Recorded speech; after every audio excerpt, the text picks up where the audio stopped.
નમસ્કાર મિત્રો, હું આપનો ડીપી જોગરાણા. મિત્રો, અતિવૃષ્ટિના કારણે જે ખેડૂતોને એટલી બધી હાલાકી ભોગવવી પડી હતી ચોમાસાની અંદર, સરકારે જાહેરાત કરી ખાલી માત્ર જેને ગ્રામ સેવકે સર્વે કર્યું છે એને સહાય આપવામાં આવશે. તો બીજા ખેડૂતને શું કરવાનું? લાખો ખેડૂતને નુકસાન છે. જે ગામની અંદર 500 700 1000 ખેડૂતો છે, એ માત્ર ને માત્ર 10 થી 15 ખેડૂતને સરકારે જાહેરાત કરી છે.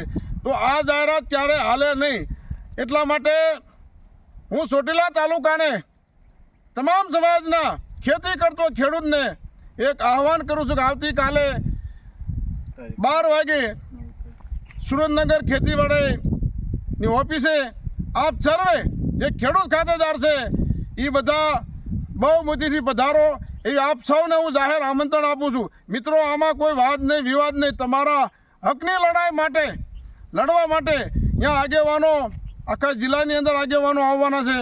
મયુરભાઈ સાકરિયા છે, રાજુભાઈ કરપડા છે, રમેશભાઈ મેર છે, અમે અમૃતભાઈ મકવાણા છે. આખી ટીમ તમારા વતી એક સરકારને સંદેશો પહોંચાડવા માંગવી છીએ. અને કાલે આપણે અહીંયાથી એક નક્કી કરવાનું છે કે જો ખેડૂતને આવતા દિવસોમાં દરેક ખેડૂતને ખરેખર જેને નુકસાની છે એને જો સહાય આપવામાં નહીં આવે તો આગળના દિવસોમાં શું કરવું, ગામોગામ તાલુકે ધરણા કરવા, જે કાંઈ છે આવતીકાલે 12 વાગે ખબર પડશે. એટલે મોટી સંખ્યામાં ચોટીલા તાલુકાના ખેડૂતો દરેક પધારો, એવી હું આપ સૌને જાહેર આમંત્રણ આપું છું. જય જવાન, જય કિસાન.